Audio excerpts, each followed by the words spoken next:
And very well, tonight I want to talk about discipline. Yes, discipline. From an early age, we were all taught that discipline is doing the right thing at the right time, at the right place, and in the right manner. Obedience and order are intricately intertwined with discipline. Lack of discipline leads to disorder and lawlessness, eventually culminating in chaos and loss.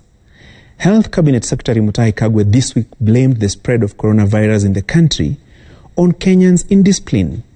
That is, failure to comply with sanitation and social distancing guidelines issued by the Ministry of Health as well as the World Health Organization. It is true, there is glaring indiscipline and impunity exhibited by some Kenyans.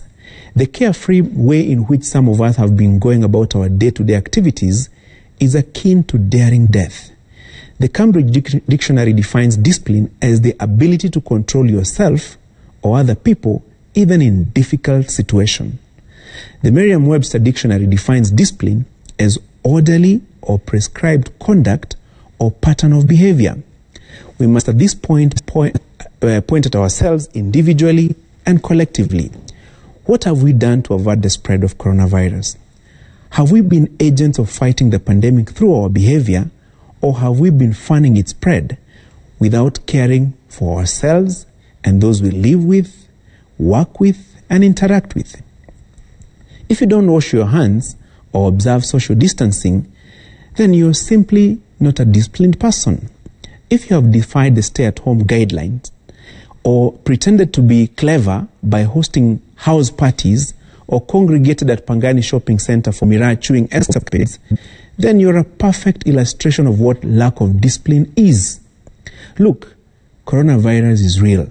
31 people so far have contracted it in our country. In fact, those who are early advancing ignorant positions such as this is a rich people's disease or this is not an African's disease have today known that the disease is real, it kills, and yes, it affects Africans. The coronavirus pandemic, especially in our country, that has such a wanting medical system, will be won by, you guessed it right, discipline. George Washington could not have said it better. Discipline is the soul of an army. It makes small numbers formidable, procures success to the weak and esteem to all, end of quote. The government has had to resort to a curfew to keep us disciplined, with even tougher measures should we remain belligerent.